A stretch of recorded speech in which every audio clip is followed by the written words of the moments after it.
Hello ਦੋਸਤੋ, welcome to English lovers by ਹਨੀਡੀ। ਮੈਂ ਤੁਹਾਡੇ ਅੱਗੇ ਹਾਜ਼ਰ ਹੋਇਆ ਅੱਜ ਦੀ ਵੀਡੀਓ ਲੈ ਕੇ, ਜਿਹੜੀ ਕਿ ਲਿਸਟ ਆਫ ਹੈਡਿੰਗਸ ਦੇ ਉੱਤੇ ਆਧਾਰਿਤ ਹੈ। ਅੱਛਾ, ਆਪਾਂ ਇੱਕ ਇੱਕ ਕਰਕੇ ਹਰ ਇੱਕ ਚੀਜ਼ ਦੀ ਗੱਲ ਕਰਾਂਗੇ ਕਿ ਕਿਸ ਪੋਸੀਬਿਲਿਟੀ ਦੇ ਨਾਲ ਆਪਾਂ ਇਸ ਕੁਐਸਚਨ ਨੂੰ ਕਰ ਵੀ ਸਕਦੇ ਹਾਂ ਅਤੇ ਆਪਣੀ ਰੀਡਿੰਗ ਦੇ ਵਿੱਚ ਇੱਕ ਕਿਸ ਤਰੀਕੇ ਦੇ ਨਾਲ ਆਪਣੇ ਪੇਪਰ ਦੇ ਵਿੱਚ ਆ ਵੀ ਸਕਦਾ ਹੈ। ਦੇਖੋ, ਸਾਡੇ ਕੋਲ ਸਭ ਨੂੰ ਪਹਿਲਾਂ ਆਪਾਂ ਗੱਲ ਕਰਾਂਗੇ ਕਿ ਪੈਸੇਜਿਸ ਕਿੰਨੇ ਹੁੰਦੇ ਨੇ। ਸਾਡੇ ਕੋਲ ਪੈਸੇਜ ਹੁੰਦੇ ਨੇ, ਠੀਕ ਹੈ ਜੀ, ਸਾਡੇ ਕੋਲ ਪੈਸੇਜ ਹੁੰਦੇ ਆ 3, 1, 2 ਅਤੇ 3। ਸਮਝਣਾ ਇਸ ਚੀਜ਼ ਨੂੰ ਕਿ ਮੈਂ ਕਹਿਣਾ ਕੀ ਜਾ ਰਿਹਾ, ਪਹਿਲਾਂ ਤਾਂ ਇਸ ਚੀਜ਼ ਨੂੰ ਸਮਝਣਾ।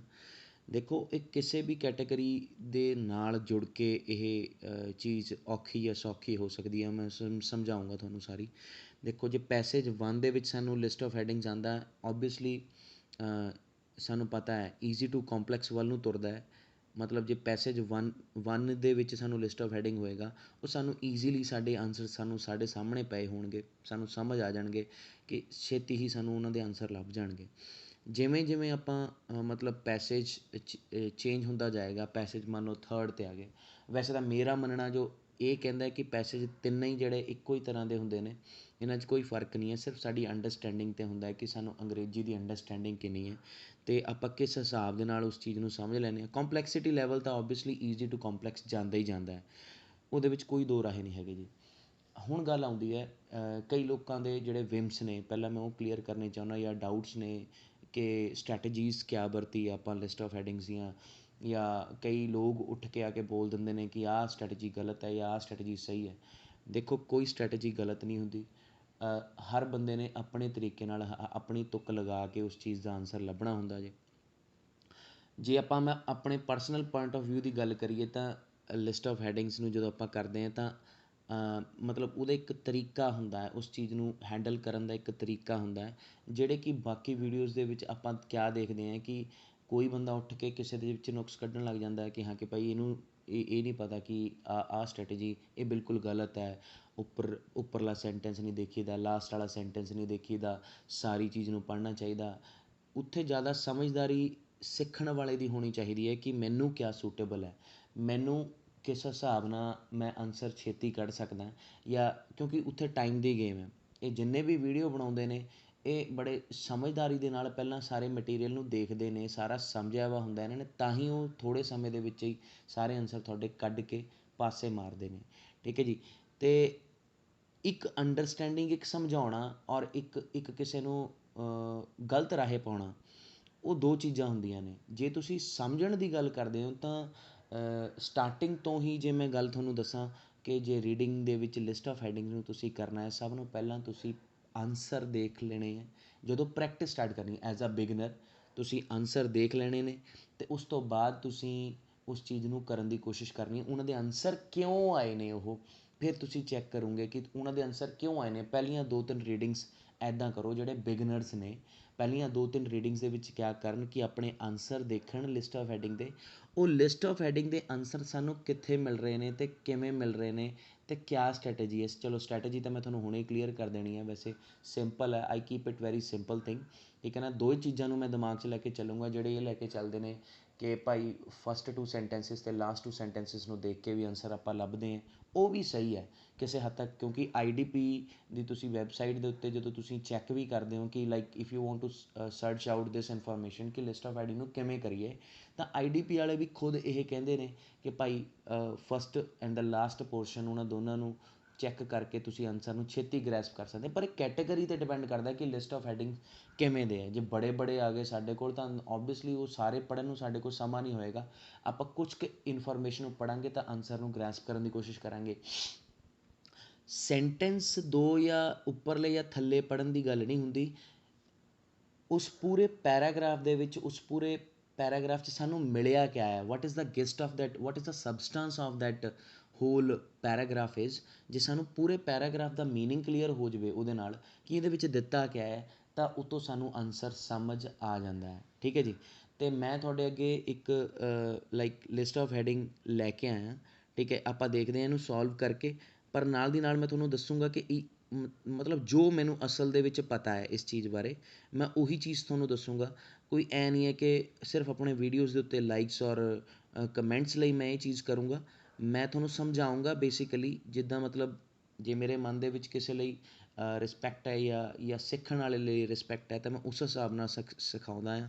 ਅਤੇ ਉਸੇ ਹਿਸਾਬ ਨੂੰ ਮਨ 'ਚ ਲੈ ਕੇ ਹੋਏ ਮੈਂ ਤੁਹਾਨੂੰ ਇਹ ਚੀਜ਼ ਦੱਸਣੀ ਚਾਹੂੰਗਾ ਕਿ ਜਦੋਂ ਆਪਾਂ ਲਿਸਟ ਆਫ ਹੈਡਿੰਗ ਨੂੰ ਸਭ ਨਾਲੋਂ ਪਹਿਲਾਂ ਦੇਖਦੇ ਹਾਂ, ਸਾਡੇ ਦਿਮਾਗ 'ਚ ਕੀ ਆਏਗਾ। ਕਾਮਨ ਸੈਂਸ ਲੜਾ ਕੇ ਜੇ ਆਪਾਂ ਗੱਲ ਕਰੀਏ ਤਾਂ ਸਭ ਨਾਲੋਂ ਪਹਿਲਾਂ ਸਾਡੇ ਦਿਮਾਗ 'ਚ ਇਹ ਆਏਗਾ ਕਿ ਮੈਂ ਕੁਐਸਚਨਸ ਨੂੰ ਪੜ੍ਹਾਂ। ਕੁਐਸਚਨਸ ਨੂੰ ਪੜ੍ਹਾਂ ਦੈਟ ਮੀਨਸ ਮੇਰੇ ਕੋਲ ਕੁਐਸਚਨ ਕਿਹੜੇ ਕਿਹੜੇ ਨੇ। ਜਦੋਂ ਮੈਨੂੰ ਕੁਐਸਚਨਸ ਪਤਾ ਲੱਗਣੇ ਨੇ, ਉਸ ਤੋਂ ਮੇਰਾ ਕਾਫੀ ਕੁਝ ਡਿਸਾਈਡ ਹੋ ਜਾਣਾ ਹੈ। ਦੇਖੋ, ਸਾਡੇ ਕੋਲ ਆ ਗਿਆ BCD, ਇਹਦੇ ਵਿੱਚ ਕੁਐਸਚਨ ਦਿੱਤਾ ਵਾ, ਔਰ ਸਭ ਨੂੰ ਪਹਿਲੀ ਚੀਜ਼ ਮੈਂ ਤੁਹਾਨੂੰ ਇੱਕ ਮਤਲਬ ਜਿਸ 'ਤੇ ਤਵੱਜੋ ਦੇਣ ਨੂੰ ਕਹੂੰਗਾ, ਉਹ ਕਿਆ ਹੈ। ਸਿਰਫ ਔਰ ਸਿਰਫ ਤੁਸੀਂ ਇੱਕ ਚੀਜ਼ 'ਤੇ ਤਵੱਜੋ ਦੇਣੀ ਹੈ, ਉਹ ਕੀ ਹੈ ਕਿ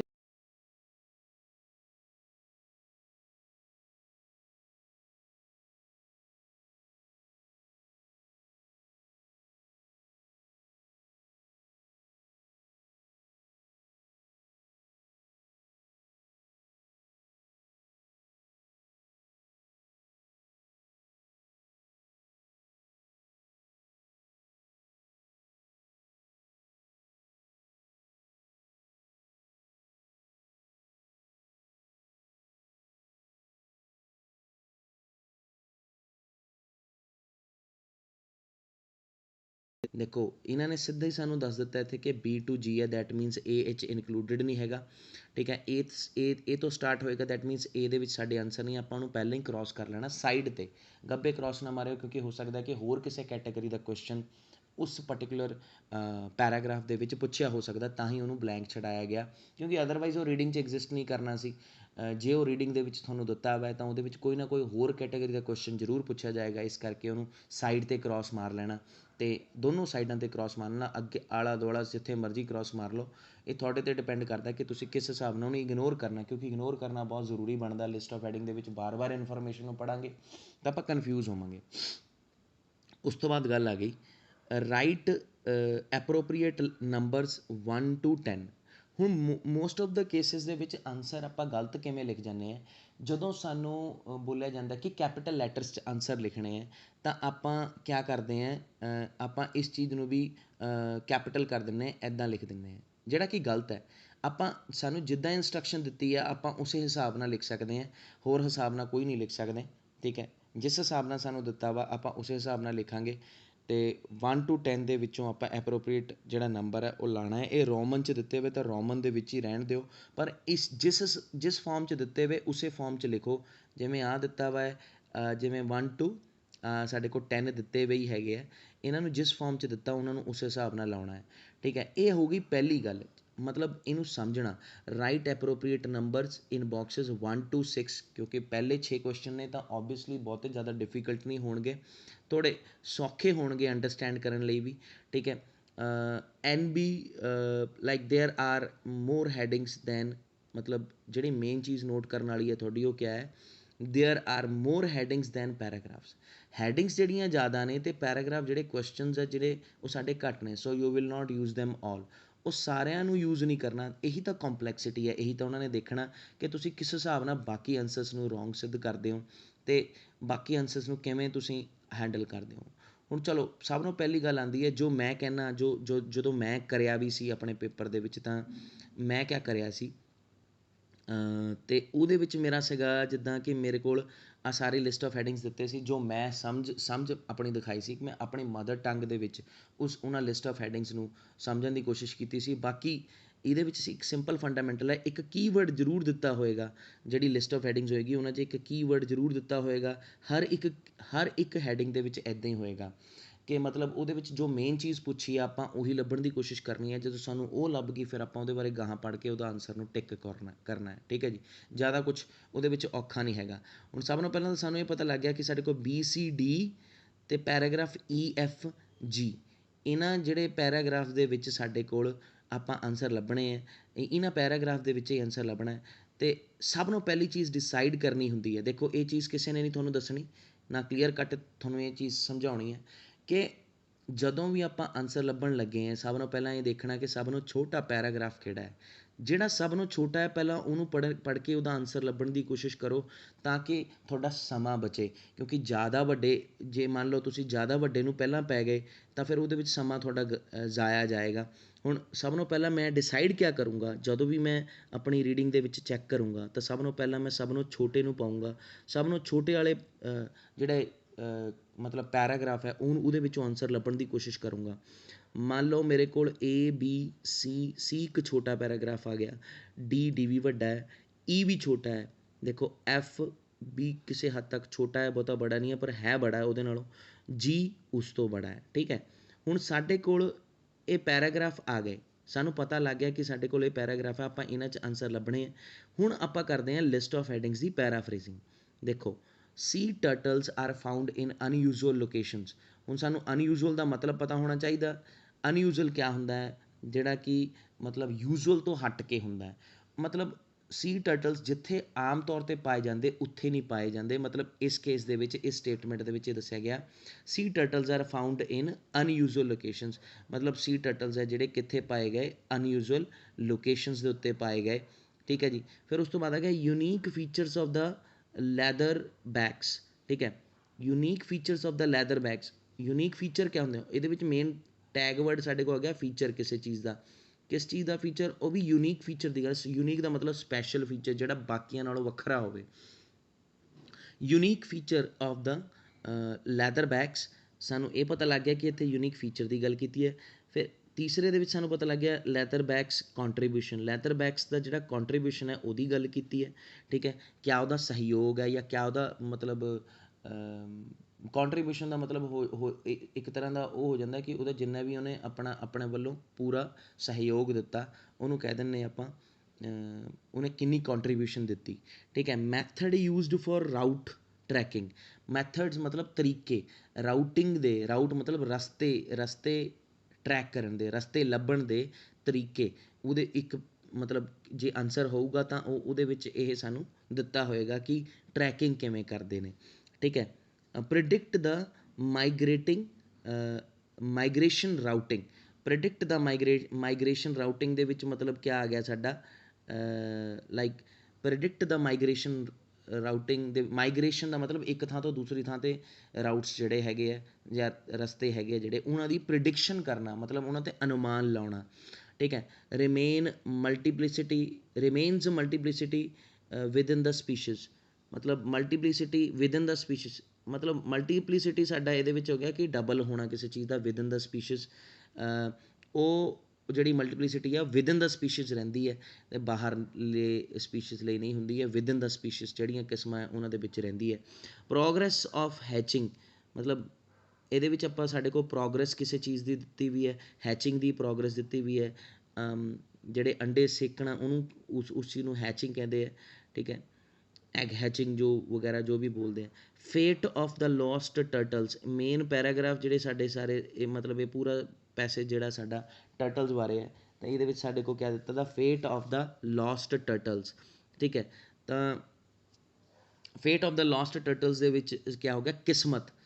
ਲੋਸਟ ਟਰਟਲਸ ਦੀ ਕਿਸਮਤ ਜਾਂ ਉਹਨਾਂ ਦਾ ਜਿਹੜਾ ਅਸਲ 'ਚ ਕਿਆ ਨਿਪਟਾਰਾ ਹੋਣਾ ਜਾਂ ਉਹਨਾਂ ਦੀ ਡੈਸਟੀਨੀ ਕਿਆ ਬਣ ਗਈ, ਠੀਕ ਹੈ, ਉਹ ਉਹਦੇ ਵਿੱਚ ਦਿੱਤੀ ਹੋਏਗੀ। How trips suppose to look like.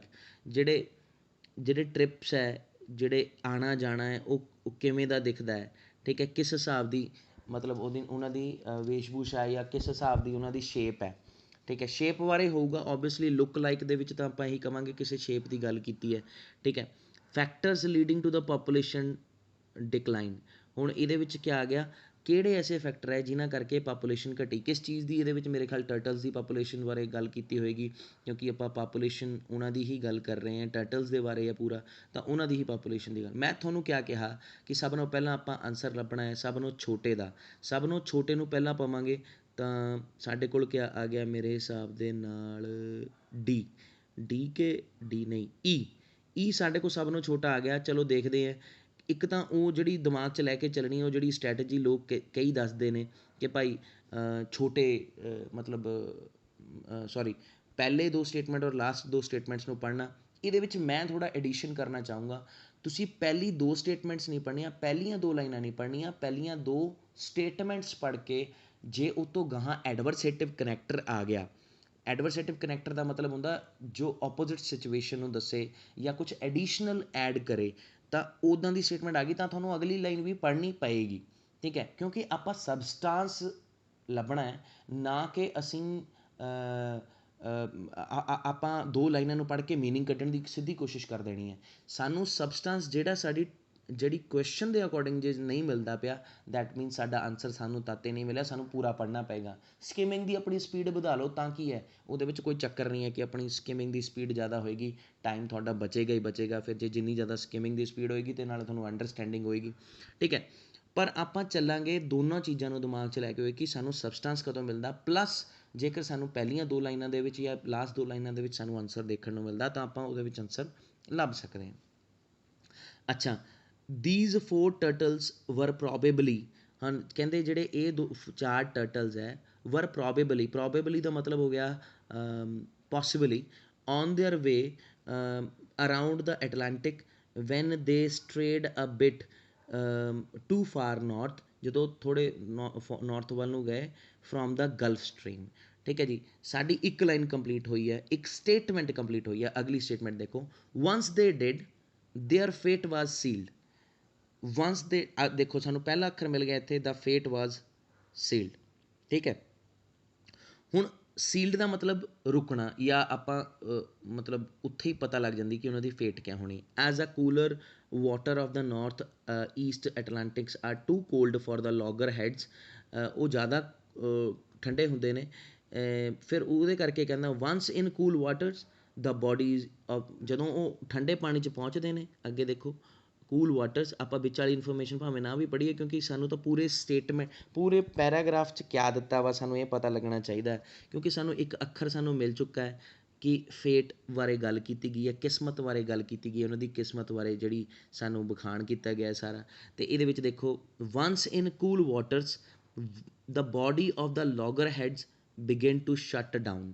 ਠੀਕ ਹੈ, ਬਿਗਿਨਸ ਟੂ ਸ਼ਟ ਡਾਊਨ ਮਤਲਬ ਉਹਨਾਂ ਦੀ ਬੋਡੀ ਜਿਹੜੀ ਹੈ ਬੰਦ ਹੋਣੀ ਸ਼ੁਰੂ ਹੋ ਜਾਂਦੀ ਹੈ। ਐਜ਼ ਦੇ ਗੈਟ ਕੋਲਡ ਸਟੰਡ, ਮਤਲਬ ਜਦੋਂ ਜਮੇ ਹੀ ਉਹ ਠੰਡੇ ਪੈ ਜਾਂਦੇ ਨੇ, ਫਿਰ ਉਹਨਾਂ ਨੂੰ ਕਿਆ ਹੋ ਜਾਂਦਾ, then get hypothermia and die.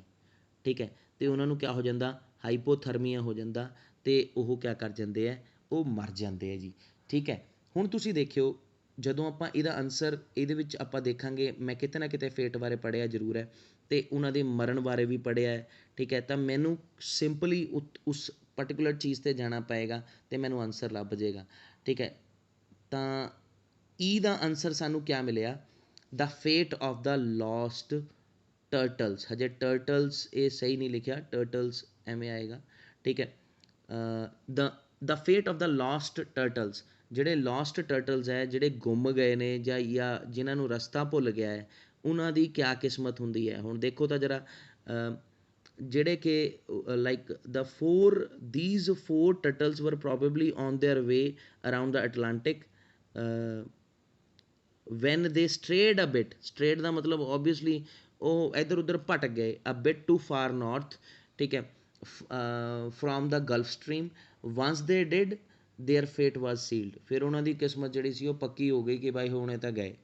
ਠੀਕ ਹੈ, ਹੁਣ ਇਹਦੇ ਵਿੱਚ ਵੀ ਤਾਂ ਉਹੀ ਚੀਜ਼ ਦਿੱਤੀ ਵੀ ਹੈ, ਮਤਲਬ ਉਸ ਪੈਰਾਗ੍ਰਾਫ ਦੇ ਵਿੱਚ ਵੀ ਮਤਲਬ ਸਾਨੂੰ ਜਿਹੜੀ ਲਿਸਟ ਆਫ ਹੈਡਿੰਗ ਹੈ ਉਹਦੇ ਵਿੱਚ ਵੀ ਸਾਨੂੰ ਇਹੀ ਦਿੱਤਾ ਵਾ, ਦਾ ਫੇਟ ਆਫ ਦਾ ਲੋਸਟ ਟਰਟਲਸ। ਲੋਸਟ ਟਰਟਲਸ ਮਤਲਬ ਜਿਹੜੇ ਰਸਤਾ ਭਟਕ ਗਏ ਨੇ ਜਾਂ ਰਸਤਾ ਭੁੱਲ ਗਏ ਨੇ। ਇਹਦੇ ਵਿੱਚ ਵੀ ਆਪਾਂ ਇਹੀ ਲੱਭਿਆ, ਦਾ 4 turtles were probably on their way around the Atlantic Ocean. ਹੁਣ ਮੈਂ ਇਹਦੇ ਵਿੱਚ ਇਹ ਨਹੀਂ ਕਹਿ ਸਕਦਾ ਕਿ ਉਹ ਬੰਦੇ ਗਲਤ ਨੇ ਜਿਨ੍ਹਾਂ ਨੂੰ ਮਤਲਬ ਆਨਸਰ ਜਿਹੜਾ ਹੈ ਉਹ ਪਹਿਲੀਆਂ ਦੋ ਲਾਈਨਾਂ ਜਾਂ ਲਾਸਟ ਦੋ ਲਾਈਨਾਂ 'ਚ ਮਿਲ ਜਾਂਦਾ। ਜਿਸ ਹਿਸਾਬ ਨਾਲ ਤੁਹਾਨੂੰ ਆਨਸਰ ਆਪਣਾ ਗ੍ਰੈਸਪ ਹੁੰਦਾ, ਮੇਨ ਮਤਲਬ ਕਿਆ ਹੈ ਸਾਡੀ ਸਟੇਟਮੈਂਟ 'ਚੋਂ ਸਾਨੂੰ ਪਤਾ ਲੱਗਣਾ ਚਾਹੀਦਾ ਸਾਨੂੰ ਪੁੱਛਿਆ ਕਿਆ ਗਿਆ। ਜੇ ਸਾਨੂੰ ਸਾਡੇ ਪੁੱਛੇ 'ਤੇ ਸਾਨੂੰ ਆਨਸਰ ਮਤਲਬ ਸਮਝ ਆਉਂਦਾ ਹੋਵੇ ਕਿ ਭਾਈ ਇਹ ਆਨਸਰ ਇੱਥੇ ਐਗਜ਼ਿਸਟ ਕਰਦਾ ਹੈ, ਮੇਨ ਤਾਂ ਗੱਲ ਸਬਸਟਾਂਸ ਦੀ ਹੈ ਜੀ। ਜੇ ਤੁਹਾਨੂੰ ਸਬਸਟਾਂਸ ਕਲੀਅਰ ਹੈ ਆਪਣੀ ਲਿਸਟ ਆਫ ਹੈਡਿੰਗ ਦਾ ਤਾਂ ਤੁਹਾਡਾ ਆਨਸਰ ਵੀ ਸਹੀ ਜਾਏਗਾ। ਬਟ ਮੈਂ ਜਿਹੜੀ ਸਟ੍ਰੈਟਜੀ ਤੁਹਾਨੂੰ ਦੱਸ ਰਿਹਾ, ਪਹਿਲਾਂ ਤੁਹਾਨੂੰ ਕਿਆ ਕਰਨਾ ਹੈ, ਇੰਸਟਰਕਸ਼ਨਸ ਪੜ੍ਹਨੀਆਂ। ਫਿਰ ਤੁਸੀਂ ਕਿਆ ਕਰਨਾ ਹੈ, ਤੁਸੀਂ ਦੇਖਣਾ ਮੇਰੇ ਕਿੰਨੇ ਕੁਐਸਚਨਸ ਹੈ। ਜੇ ਮੇਰੇ ਕੁਐਸਚਨਸ ਘੱਟ ਹੈ ਜਾਂ ਵੱਧ ਹੈ, ਜਿੱਦਾਂ ਹੈ ਕਿ ਕਿਸੇ 'ਚ ਮੈਨੂੰ ਕੁਐਸਚਨ ਨਹੀਂ ਪੁੱਛਿਆ ਗਿਆ, ਤਾਂ ਦੈਟ ਮੀਨਸ ਮੈਂ ਉਸ ਪੈਰਾਗ੍ਰਾਫ ਨੂੰ ਕ੍ਰੋਸ ਮਾਰ ਲੈਣਾ ਤਾਂ ਕਿ ਮੈਂ ਦੁਬਾਰਾ ਤੋਂ ਉਹਨੂੰ ਬਾਰ-ਬਾਰ ਨਾ ਪੜ੍ਹਾਂ, ਤਾਂ ਕਿ ਮੇਰਾ ਟਾਈਮ ਨਾ ਜਾਇਆ ਜਾਵੇ। ਠੀਕ ਹੈ, ਫਿਰ ਮੈਂ ਕੀ ਕਰੂੰਗਾ, ਫਿਰ ਮੈਂ ਚੂਜ਼ ਕਰੂੰਗਾ ਕਿ ਮੈਂ ਕਿਹੜੇ ਪੈਸੇਜ ਨੂੰ ਮਤਲਬ ਕਿਹੜੇ ਪੈਰਾਗ੍ਰਾਫ ਨੂੰ ਪਹਿਲਾਂ ਲੱਭਣਾ ਹੈ। ਤਾਂ ਉਹ ਓਬਵੀਅਸਲੀ ਛੋਟੇ ਤੋਂ ਵੱਡੇ ਵੱਲ ਨੂੰ ਜਾਣਾ ਆਪਾਂ, ਮਤਲਬ ਜਿੰਨਾ ਛੋਟਾ ਪਹਿਲਾਂ ਕਰਾਂਗੇ ਉਨਾ ਸੌਖਾ ਤੁਹਾਨੂੰ ਆਨਸਰ ਜਿਹੜਾ ਗ੍ਰੈਸਪ ਕਰਨਾ ਸੌਖਾ ਹੋਏਗਾ, ਜੇਕਰ ਤੁਹਾਨੂੰ ਅੰਗਰੇਜ਼ੀ ਸਮਝ ਆਉਂਦੀ ਹੋਊਗੀ ਤਾਂ। ਠੀਕ ਹੈ, ਸਿੱਧਾ ਹੀ ਮਤਲਬ ਇੱਦਾਂ ਨਹੀਂ ਕਹਿ ਸਕਦਾ ਕਿ ਮੈਂ ਜਮਾਂ ਹੀ ਅੰਗਰੇਜ਼ੀ ਨਾ ਆਵੇ ਤਾਂ ਫਿਰ ਤੁਹਾਨੂੰ ਸਮਝ ਆ ਜਾਏਗਾ, ਪਰ ਆਪਾਂ ਮੀਨਿੰਗ ਜਦੋਂ ਕੱਢਦੇ ਹੈ ਤਾਂ ਵੈਸੇ ਆਪਾਂ ਅੰਗਰੇਜ਼ੀ ਨੂੰ ਆਪਸ 'ਚ ਜੋੜ ਕੇ ਵੀ ਕੱਢ ਲੈਂਦੇ ਹਾਂ, ਕੋਈ ਵੱਡੀ ਗੱਲ ਨਹੀਂ ਹੈ। ਬਟ ਦ ਥਿੰਗ ਇਜ਼, ਮੈਂ ਇਹ ਕਹੂੰਗਾ ਕਿ ਚਲੋ ਐਟਲੀਸਟ ਬੇਸਿਕਸ ਬੰਦੇ ਦੇ ਕਲੀਅਰ ਹੋਣੇ ਚਾਹੀਦੇ, ਜ਼ਰੂਰ ਉਸ ਚੀਜ਼ ਨੂੰ ਆਪਾਂ ਤਵੱਜੋ ਸਾਨੂੰ ਦੇਣੀ ਚਾਹੀਦੀ ਹੈ। ਠੀਕ ਹੈ, ਉਸ ਤੋਂ ਬਾਅਦ ਦੇਖਦੇ ਹਾਂ, ਦੇਖੋ ਇਹ ਸਾਡਾ ਪਹਿਲਾ ਆਨਸਰ ਹੋ ਗਿਆ। ਉਸ ਤੋਂ ਬਾਅਦ ਆਪਾਂ ਦੇਖਾਂਗੇ ਇਸ ਤੋਂ ਬੜਾ ਕੌਣ ਹੈ। ਠੀਕ ਹੈ, ਇਸ ਤੋਂ ਵੱਡਾ ਕੌਣ ਹੈ, ਦੇਖੋ ਡੀ ਵੀ ਕਾਫੀ ਬੜਾ ਹੈ, ਸੀ ਛੋਟਾ ਹੈ ਨਾ। ਹੁਣ ਆਪਾਂ ਸੀ ਲੱਭਦੇ ਹਾਂ, ਸੀ ਦੇ ਵਿੱਚ ਦੇਖੋ actually there has been extensive research conducted regarding the sea turtles abilities to return to their nesting regions, ਅਤੇ ਉਹਨਾਂ ਦੇ ਨੈਸਟਿੰਗ ਰੀਜਨਸ 'ਤੇ ਪਹੁੰਚਣ ਦੀ ਉਹਨਾਂ ਦੀ ਐਬਿਲਿਟੀ ਬਾਰੇ ਕਾਫੀ ਗੱਲ ਕੀਤੀ ਗਈ ਹੈ ਰਿਗਾਰਡਿੰਗ। ਠੀਕ ਹੈ, ਐਕਸਟੈਂਸਿਵ ਰਿਸਰਚ ਹੋਈ ਹੈ। ਠੀਕ ਹੈ, there has been extensive research, ਬਹੁਤ ਜ਼ਿਆਦਾ ਰਿਸਰਚ ਕੀਤੀ ਗਈ ਕਿਸੇ ਚੀਜ਼ ਬਾਰੇ ਕਿ ਉਹਨਾਂ ਦੀ ability to return to their nesting region, that means ਉਹ ਕਿਵੇਂ ਆਪਣੇ ਘਰ ਨੂੰ ਪਰਤਦੇ ਨੇ, ਨੈਸਟਾਂ ਨੂੰ ਪਹੁੰਚਦੇ ਨੇ ਆਪਣੇ। ਠੀਕ ਹੈ, sometimes exact locations from hundreds of the miles ਅਵੇ, ਜਦੋਂ ਕਈ 100 ਮਾਈਲਸ ਤੋਂ ਵੀ ਉਹ ਆਪਣਾ ਰਸਤਾ ਤੈਅ ਕਰਕੇ ਆਪਣੇ ਘਰ ਪਹੁੰਚ ਜਾਂਦੇ ਨੇ। In the water their path is greatly affected by the powerful current despite their limited vision, ਉਹਨਾਂ ਦਾ ਵਿਜ਼ਨ ਬਹੁਤਾ ਵਧੀਆ ਨਹੀਂ ਹੁੰਦਾ। The lack of landmarks in the open water turtles are able to retrace their migrating path, ਪਰ ਉਹ ਆਪਣਾ ਰਸਤਾ ਲੱਭਣ 'ਚ ਕਾਮਯਾਬ ਹੋ ਜਾਂਦੇ ਨੇ। ਮਤਲਬ lack of landmarks in the open water turtles are still able to, ਮਤਲਬ ਡਿਸਪਾਈਟ ਦਾ ਮਤਲਬ ਬਾਵਜੂਦ। ਠੀਕ ਹੈ, ਅਤੇ ਇਹ ਸਟੇਟਮੈਂਟ ਪੜ੍ਹਨੀ ਪਏਗੀ ਕਿਉਂਕਿ ਇਹਦੇ ਵਿੱਚ ਐਡਵਰਸੇਟਿਵ ਕਨੈਕਟਰ ਮੰਨਿਆ ਜਾਏਗਾ, ਆਪਾਂ ਐਡਵਰਸੇਟਿਵ ਗਿਣਾਂਗੇ ਕਿਉਂਕਿ ਆਪੋਜ਼ਿਟ ਸਟੇਟਮੈਂਟ ਬੋਲ ਰਿਹਾ। ਡਿਸਪਾਈਟ ਦੇਅਰ ਲਿਮਿਟਡ ਵਿਜ਼ਨ, ਉਹਨਾਂ ਦੇ ਹੋਣ ਦੇ ਬਾਵਜੂਦ ਵੀ ਲਿਮਿਟਡ ਵਿਜ਼ਨ, ਫਿਰ ਵੀ ਉਹ ਲੱਭ ਲੈਂਦੇ ਨੇ। ਠੀਕ ਹੈ, ਲੱਭ ਲੈਂਦੇ ਨੇ ਜਾਂ ਆਪਾਂ ਅਨੁਮਾਨ ਲਾ ਲੈਂਦੇ ਨੇ, ਉਹਨੂੰ ਆਪਾਂ ਮਿਕਸ ਨਹੀਂ ਕਰ ਸਕਦੇ। ਲੱਭਣਾ ਜਦੋਂ ਸਾਨੂੰ ਪਤਾ ਹੈ। ਸਮ ਐਕਸਪਲੇਨੇਸ਼ਨਸ ਆਫ ਦਿਸ ਫਿਨੋਮੀਨਾ, ਹੁਣ ਦੇਖੋ ਇਸ ਫਿਨੋਮੀਨਾ ਦਾ ਕਿ ਉਹ ਰਸਤਾ ਕਿਵੇਂ ਲੱਭ ਲੈਂਦੇ ਨੇ, ਉਹਦਾ ਫਿਨੋਮੀਨਾ ਦਾ ਮਤਲਬ ਕਿਆ ਦਿੱਤਾ। ਦੇਖੋ ਲਾਸਟ 2 ਲਾਈਨਾਂ ਜਾਂ ਉੱਪਰਲੀਆਂ 2 ਲਾਈਨਾਂ, ਮੈਂ ਕਿਤੇ ਇਸ ਚੀਜ਼ ਨੂੰ ਅਗਰੀ ਨਹੀਂ ਕਰਦਾ ਕਿ ਲਾਸਟ 2 ਲਾਈਨਾਂ ਜਾਂ ਉੱਪਰਲੀਆਂ 2 ਲਾਈਨਾਂ ਕਰੋ, ਪਰ ਸਾਨੂੰ ਜਿੱਥੇ ਸਾਡਾ ਆਨਸਰ ਮਿਲੇਗਾ ਉਹ ਫਿਰ ਉੱਥੇ ਹੀ ਸੈਟਿਸਫਾਈ ਹੋ ਜਾਣਾ ਚਾਹੀਦਾ। ਠੀਕ ਹੈ, some explanation of this phenomena have found that sea turtles can detect angle and intensity of the earth's magnetic field, ਮਤਲਬ ਇਹ ਸਟੱਡੀਜ਼ ਨੇ ਫਾਊਂਡ ਕੀਤਾ, ਇਹ ਫਿਰ ਐਕਸਪਲੇਨੇਸ਼ਨ ਦਿੱਤੀਆਂ ਗਈਆਂ ਕਿ ਸੀ ਟਰਟਲਸ ਨੂੰ ਇਹ ਜਾਂਚ ਹੁੰਦੀ ਹੈ, ਕੈਨ ਡਿਟੈਕਟ ਕਰ ਸਕਦੇ ਨੇ ਐਂਗਲ, ਉਹਨਾਂ ਦੇ ਵਿੱਚ ਇਹ ਸ਼ਮਤਾ ਹੁੰਦੀ ਹੈ ਕਿ ਉਹ ਐਂਗਲ ਅਤੇ intensity of the earth's magnetic field ਨੂੰ ਡਿਟੈਕਟ ਕਰ ਸਕਦੇ ਨੇ। ਹੁਣ ਦੇਖਦੇ ਹਾਂ ਆਪਣੇ ਆਨਸਰਸ ਵੱਲ ਨੂੰ ਕਿ ਕਿਹੜਾ ਆਨਸਰ ਸਾਡਾ ਆਉਣਾ ਚਾਹੀਦਾ। ਦੇਖੋ ਸੀ ਟਰਟਲਸ ਆਰ ਫਾਊਂਡ ਇਨ ਅਨਯੂਜ਼ਲ ਲੋਕੇਸ਼ਨ 'ਚ ਸਾਡਾ ਨਹੀਂ ਹੈ। Unique features of leather bags ਇਹ ਨਹੀਂ ਹੈ। ਲੈਦਰ ਬੈਗਸ ਕੰਟਰੀਬਿਊਸ਼ਨ ਦੀ ਤਾਂ ਗੱਲ ਨਹੀਂ ਹੋਈ। ਮੈਥਡਸ ਯੂਜ਼ਡ ਫॉर ਰਾਊਟਸ ਟਰੈਕਿੰਗ, ਮਤਲਬ ਰਸਤੇ ਲੱਭਣ ਦੇ ਲਈ ਕਿਹੜੇ ਤਰੀਕੇ ਵਰਤੇ ਗਏ, ਉਹਨਾਂ ਦੇ ਮੈਥਡ ਕਿਹੜੇ ਵਰਤੇ ਗਏ, ਤਾਂ ਉਹ ਆ ਸਕਦਾ। ਇੱਕ ਆ ਸਕਦਾ ਪ੍ਰੈਡਿਕਟ ਦਾ ਮਾਈਗ੍ਰੇਸ਼ਨ ਰਾਊਟਸ, ਤਾਂ ਮਾਈਗ੍ਰੇਸ਼ਨ ਰਾਊਟਸ ਨੂੰ ਪ੍ਰੈਡਿਕਟ ਕਰਨਾ। ਵੈਸੇ ਇਹ ਪ੍ਰੈਡਿਕਸ਼ਨ ਨਹੀਂ ਕਰ ਰਹੇ ਕਿਉਂਕਿ ਉਹਨਾਂ ਦੀ ਆਪਣੀ ਸ਼ਮਤਾ ਹੈ, ਦੈਟ ਮੀਨਸ ਉਹ ਮੈਥਡ ਵਰਤ ਰਹੇ ਨੇ। ਕਿਹੜੇ ਮੈਥਡ ਨੇ, ਉਹਨਾਂ ਨੂੰ ਇੰਟੈਂਸਿਟੀ ਪਤਾ ਲੱਗ ਜਾਂਦੀ ਹੈ, ਮੈਗਨੈਟਿਕ ਫੀਲਡ ਵਗੈਰਾ ਜਿਹੜਾ ਉਹ ਸਮਝ ਆਉਂਦਾ ਅਰਥ ਦੀ, ਤਾਂ ਕਰਕੇ ਉਹਨਾਂ ਨੂੰ ਰਸਤਾ ਪਤਾ ਲੱਗ ਜਾਂਦਾ। ਦੈਟ ਮੀਨਸ ਸਾਡਾ ਆਨਸਰ ਕੀ ਆਊਗਾ, ਮੈਥਡਸ ਯੂਜ਼ਡ ਫॉर ਰਾਊਟਸ ਟਰੈਕਿੰਗ। ਪਰ ਦੇਖੋ ਜਿਹੜੀ ਮੇਨ ਮੁੱਦੇ ਦੀ ਗੱਲ ਹੈ, ਜਦੋਂ ਆਪਾਂ ਅੱਖਰ ਆਪਾਂ ਪੜ੍ਹ ਲੈਂਦੇ ਹਾਂ ਧਿਆਨ ਦੇ ਨਾਲ, ਜਦੋਂ ਆਪਾਂ ਪੈਰਾਫਰੇਜ਼ਿੰਗ ਆਪਣੀ ਲੈਂਗੁਏਜ ਦੀ ਕੀਤੀ ਹੁੰਦੀ ਹੈ, ਜੋ ਮੈਂ ਤੁਹਾਨੂੰ ਦੱਸਦਾ ਆਪਣੇ ਪੇਪਰ ਦੇ ਵਿੱਚ ਵੀ ਮੈਂ ਪੰਜਾਬੀ ਦੇ ਵਿੱਚ ਵੀ ਲਿਖ ਲਿਆ ਸੀ ਉਸ ਚੀਜ਼ ਨੂੰ ਕਿ ਭਾਈ, ਹਾਲਾਂਕਿ ਮੈਨੂੰ ਅੰਗਰੇਜ਼ੀ ਪੂਰੀ ਫੁੱਲ ਫਲੈਜ, ਮੈਂ ਇਹ ਨਹੀਂ ਕਹਿੰਦਾ ਕਿ ਮੈਨੂੰ ਸਾਰੀ ਆਉਂਦੀ ਹੋਊਗੀ, ਪਰ I am masters in English, I know that how to make the statements meaning and all that. ਠੀਕ ਹੈ, ਅਤੇ ਆਪਣਾ ਮੀਨਿੰਗ ਕੱਢਣਾ ਸਾਨੂੰ ਆਉਂਦਾ ਹੈ। ਬਟ ਦਾ ਥਿੰਗ ਇਜ਼, ਜਦੋਂ ਆਪਣੀ ਮਦਰ ਟੰਗ ਦੀ ਗੱਲ ਆਉਂਦੀ ਹੈ ਤਾਂ ਸਾਨੂੰ ਸੈਟਿਸਫੈਕਸ਼ਨ ਇੱਕ ਅਲੱਗ ਚੀਜ਼ ਆਉਂਦੀ ਹੈ ਕਿ ਸਾਨੂੰ ਇਹ ਪਤਾ ਲੱਗਦਾ ਕਿ ਭਾਈ ਸਾਡਾ ਆਨਸਰ ਹੈ ਜਿਹੜਾ ਐਗਜ਼ੈਕਟਲੀ ਮੈਂ ਉਹਨੂੰ ਫਾਈਂਡ ਕਰ ਰਿਹਾ। ਦੂਜੀ ਗੱਲ ਜਿਹੜੀ ਆਉਂਦੀ ਹੈ, ਮਤਲਬ ਜਦੋਂ ਆਪਾਂ ਆਪਣੀ ਮਦਰ ਟੰਗ 'ਚ ਲਿਖ ਲੈਂਦੇ ਹਾਂ, ਇੱਕ ਸਾਨੂੰ ਅਟੈਚਮੈਂਟ ਜਿਹੀ ਹੁੰਦੀ ਹੈ ਉਸ ਸਟੇਟਮੈਂਟ ਦੇ ਨਾਲ, ਸਾਨੂੰ ਪਤਾ ਲੱਗ ਜਾਂਦਾ ਕਿ ਭਾਈ ਇਹਦੇ ਵਿੱਚ ਪੁੱਛਿਆ ਕਿਆ। ਪਰ ਜਦੋਂ ਆਪਾਂ ਉਹਦੀ ਗੱਲ ਕਰਦੇ ਹਾਂ, ਫਿਰ ਆਪਾਂ ਕੀਵਰਡਸ ਦੇ ਦੁਆਲਾ ਹੀ ਹੋ ਜਾਂਦੇ ਹਾਂ ਕਿ ਕੀਵਰਡਸ ਜਿਹੜੇ ਨੇ, ਫਿਰ ਕੀਵਰਡਸ ਦੇ ਵਿੱਚ ਤਾਂ ਮਾਈਗ੍ਰੇਸ਼ਨ ਰਾਊਟਿੰਗ ਇਹ ਵੀ ਵਰਡ ਬੋਲੇ ਗਏ ਨੇ, ਫਿਰ ਆਪਾਂ ਕਨਫਿਊਜ਼ ਹੋ ਜਾਂਗੇ। ਮੀਨਿੰਗ ਪੂਰਾ ਕੱਢਣਾ, ਜਦੋਂ ਮੀਨਿੰਗ ਪੂਰਾ ਕੱਢ ਲਿਆ ਤਾਂ ਸਾਨੂੰ ਆਨਸਰ ਵੀ ਸਹੀ ਟਰੈਕ ਕਰਾਂਗੇ। ਠੀਕ ਹੈ, ਹੁਣ ਦੇਖੋ ਇੱਕ ਆਪਾਂ ਸੀ ਲੱਭ ਲਿਆ, ਦੈਟ ਮੀਨਸ ਸੈਕਿੰਡ ਕੁਐਸਚਨ ਲੱਭ ਲਿਆ। ਤੇ ਆਪਾਂ ਲੱਭ ਲਿਆ ਹੈ ਈ। ਈ ਦਾ ਮਤਲਬ ਹੋ ਗਿਆ ਸਾਡਾ ਚੌਥਾ। ਦੂਜਾ ਤੇ ਚੌਥਾ ਅਸੀਂ ਲੱਭ ਲਿਆ ਹੈ, ਠੀਕ ਹੈ। ਅਤੇ ਉਸ ਤੋਂ ਬਾਅਦ ਹੁਣ ਆਪਾਂ ਉਹਦੇ ਨਾਲੋਂ ਜਿਹੜਾ ਵੱਡਾ ਹੈ ਪੈਰਾਗ੍ਰਾਫ ਉਹਨੂੰ ਪੜ੍ਹਾਂਗੇ, ਉੱਤੋਂ ਲੱਭਾਂਗੇ, ਠੀਕ ਹੈ। ਅਤੇ ਦੇਖਦੇ ਹਾਂ CDBA, ਚਲੋ ਏ ਨੂੰ ਦੇਖਦੇ ਹਾਂ। ਇਹਦੇ ਵਿੱਚ ਤਾਂ ਹੈ ਹੀ ਕੁਛ ਨਹੀਂ ਹੈ, ਕਿਉਂਕਿ ਇਹਦੇ ਵਿੱਚੋਂ ਸਾਨੂੰ ਆਨਸਰ ਪੁੱਛਿਆ ਨਹੀਂ ਹੈ, ਤਾਂ ਆਪਾਂ ਇਹਨੂੰ ਕ੍ਰੋਸ ਮਾਰ ਦੇਣਾ, ਠੀਕ ਹੈ। ਇਹਦੇ ਵਿੱਚ ਸਾਨੂੰ ਪੁੱਛਿਆ ਨਹੀਂ, ਮੈਂ ਦੁਬਾਰਾ ਤੋਂ ਪੜ੍ਹਨ ਲੱਗਿਆ ਸੀ, ਦੇਖਿਆ ਜੇ ਕ੍ਰੋਸ ਲੱਗਿਆ ਹੋਏਗਾ ਆਪਾਂ ਨਹੀਂ ਪੜ੍ਹਾਂਗੇ। ਹਾਂਜੀ, ਹੁਣ ਬੀ ਦੇਖਦੇ ਹਾਂ। ਬੀ ਥੋੜ੍ਹਾ ਜਿਹਾ ਮਤਲਬ ਇਨ ਦਾ ਰੀਚ ਹੈ, ਸਾਨੂੰ ਆਨਸਰ ਲੱਭਣਾ ਸੌਖਾ ਹੋਏਗਾ। During the past month 4 turtles have washed up along Irish coast from the Wexford to Kerry. These turtles are more typical of warmer waters, ਠੀਕ ਹੈ। ਉਹ ਵਾਰਮਰ ਵਾਟਰ ਦੇ ਜਿਹੜੇ ਟਰਟਲਸ ਨੇ, ਦੇਖੋ ਆਪਾਂ ਸਤਰਕ ਰਹਿਣਾ ਪਹਿਲੀਆਂ ਅਤੇ ਲਾਸਟ 2 ਲਾਈਨਾਂ ਦੇ ਵਿੱਚ, ਬਟ ਪੜ੍ਹਨਾ ਆਪਾਂ ਸਾਰਾ ਹੈ, ਠੀਕ ਹੈ। ਸਪੀਡ ਨਾਲ ਪੜ੍ਹਨਾ ਹੈ ਤਾਂ ਕਿ ਸਾਨੂੰ ਪੂਰੇ ਉਸ ਚੀਜ਼ ਦਾ ਆਈਡੀਆ ਹੋ ਜਾਵੇ, ਠੀਕ ਹੈ। These turtles are more typical of the warmer waters and only occur in the Irish waters when they stray off course. Off course ਮਤਲਬ ਆਪਣੇ ਟਰੈਕ ਤੋਂ ਪਰੇ ਰਹਿੰਦੇ ਨੇ ਜੇ, ਠੀਕ ਹੈ। ਉਹ ਮਤਲਬ occur in Irish water ਹੁੰਦੇ ਨੇ ਆਮ ਤੌਰ 'ਤੇ। It is likely to that they may have originated from Florida. ਇਹ ਪੋਸੀਬਲ ਹੋ ਸਕਦਾ, ਲਾਈਕਲੀ ਦਾ ਮਤਲਬ ਪੋਸੀਬਿਲਿਟੀ ਇਹ ਹੈ ਕਿ ਉਹ ਫਲੋਰੀਡਾ ਦੇ ਵੀ ਹੋ ਸਕਦੇ ਅਤੇ ਅਮਰੀਕਾ ਦੇ ਵੀ ਹੋ ਸਕਦੇ, ਅਮੈਰੀਕਾ ਦੇ ਵੀ ਹੋ ਸਕਦੇ। 2 specimens have been taken to the coastal and the marine resources center, ਠੀਕ ਹੈ ਜੀ। ਐਂਡ ਅੱਗੇ ਪੜ੍ਹਦੇ ਜੀ, will be conducted to establish their age, sex and their exact origin, ਉਹਨਾਂ ਦਾ origin ਕਿੱਥੇ ਦਾ ਹੈ। During this same period 2 leatherback turtles were found in Scotland, ਠੀਕ ਹੈ ਜੀ। and rare Kemp's Ridley turtle was found in Wales, ਠੀਕ ਹੈ। ਉਹ Wales 'ਚ ਲੱਭੇ ਗਏ, ਜਿਹੜੀ ਕਿ ਉਹਨਾਂ ਦੀ ਉਹ thus making it an exceptional month for stranded turtles in Ireland and UK. That means stranded ਦਾ ਮਤਲਬ obviously stranded ਦੇ ਵਿੱਚ ਆਪਾਂ ਕਹਿੰਦੇ ਭਟਕ ਗਏ, ਉਹ ਭਟਕ ਗਏ ਅਤੇ ਮਿਲੇ ਕਿੱਥੇ, ਆਇਰਲੈਂਡ ਅਤੇ UK ਦੇ ਵਿੱਚ। ਮੇਕਿੰਗ ਐਨ ਐਕਸੈਪਸ਼ਨਲ ਮੰਥ ਮਤਲਬ ਓਬਵੀਅਸਲੀ ਇੱਕ ਐਕਸੈਪਸ਼ਨਲ ਮੰਥ ਹੋ ਗਿਆ ਕਿ ਜਿੱਥੇ ਉਹ ਲੱਭੇ ਜਾਂਦੇ ਨੇ ਉੱਥੇ ਨਹੀਂ ਲੱਭੇ, ਹੋਰ ਪਾਸੇ ਲੱਭੇ ਨੇ।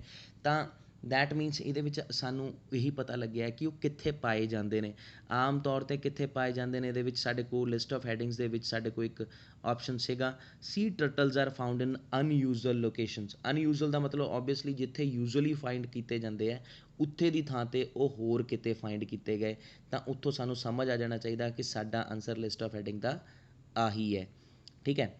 ਅਤੇ ਉਸ ਤੋਂ ਬਾਅਦ ਚਲੋ ਮੰਨ ਲਓ ਸਾਨੂੰ ਇਹਦਾ ਵੀ ਮਿਲ ਗਿਆ, ਚੈੱਕ ਬਾਅਦ 'ਚੋਂ ਕਰਾਂਗੇ। ਉਸ ਤੋਂ ਬਾਅਦ ਆ ਗਿਆ F, ਥੋੜ੍ਹਾ ਜਿਹਾ ਮਤਲਬ ਇਹ ਵੀ ਰੀਚ ਦੇ ਵਿੱਚ ਹੈ, ਠੀਕ ਹੈ। ਇਹਨੂੰ ਵੀ ਪੜ੍ਹਨਾ ਸੌਖਾ ਹੈ, ਠੀਕ ਹੈ। Leatherbacks are